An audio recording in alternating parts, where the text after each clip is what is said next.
Here we are for part 2 of the review, actually in landscape mode.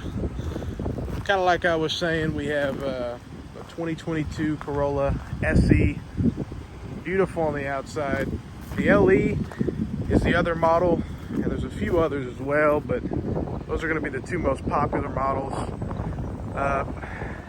The SE looks a lot better from the outside because of the wheels and some accent features on the back. The big deal is the 2.0 motor. The LE is going to be restricted because of that. It's a great motor. It's just not as peppy and definitely not as, I don't think it gets as good as gas mileage as well. So there's another deal. The lights, the front end, the outside just looks way better. But when you get inside, honestly, there's not much of a difference. And there's also this piece down here, which I think the LE has it.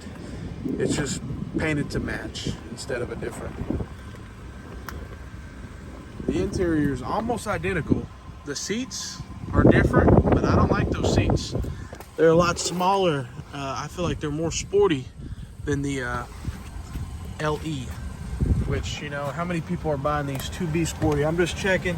If you do have a Toyota, make sure you have this piece right there knocked out.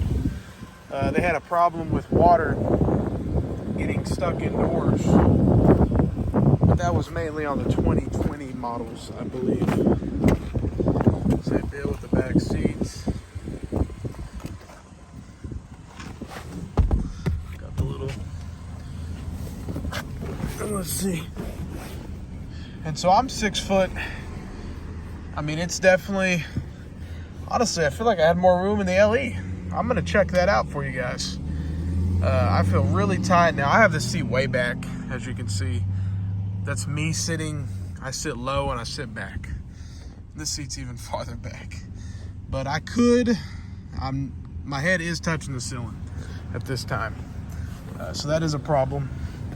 I'm gonna check the LE and see if it's the same.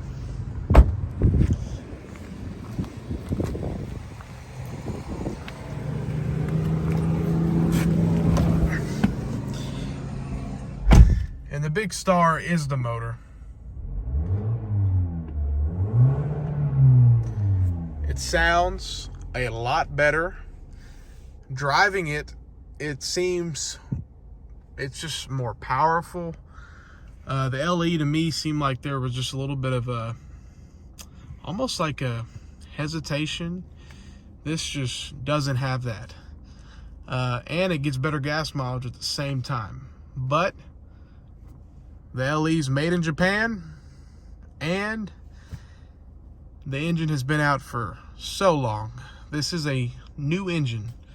And this is something else I noticed right here, which this will be on an SE or LE or SE, most likely. So I'd watch out when you pull this, try to grab it. But everything else is pretty much the same on the interior. We'll take it for a quick drive real quick. And paddle shifters, almost forgot. That's so cool.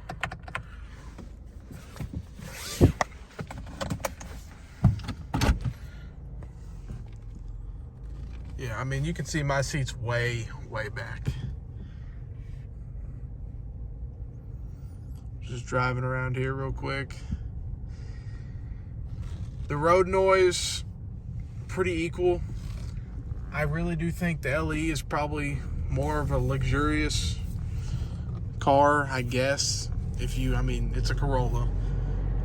But just because it has, you know, the wheels are not as low profile as these on the SE. The SE has really low profile wheels, but it can hook a corner. It really can. And I've been getting into it, and I'm over here getting 30. And so driving an LE, not getting into it at all, I'm over here getting 30 on the LE. So, you know, this will probably drop if I was to drive it all the time, like a daily, like I do an LE, to probably 26 if I was to continue driving how I'm driving, which is really good. I mean, if I was to drive like I do in this car, like in the LE, I'd be getting 20. So this car definitely gets better gas mileage. At the same time, has a lot more power. And it has sport mode, which is really cool. All it does, I'm going to turn it off and on. You'll see. It's going to lower, increase, and lower the RPMs.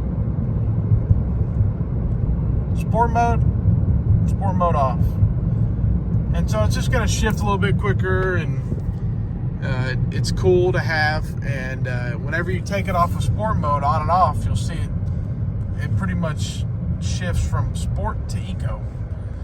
And so it's all about good gas mileage. I'm just going to get into it real quick here to show you. I'm not even really getting in it, but I mean, you'll see we can be at any speed pretty quickly.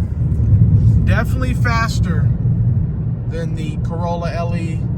Definitely has more torque, and is a better car, but I cannot say if it's more reliable in the long run. We will see. Thank you guys for watching. Subscribe and like. Have a good day. Bye-bye.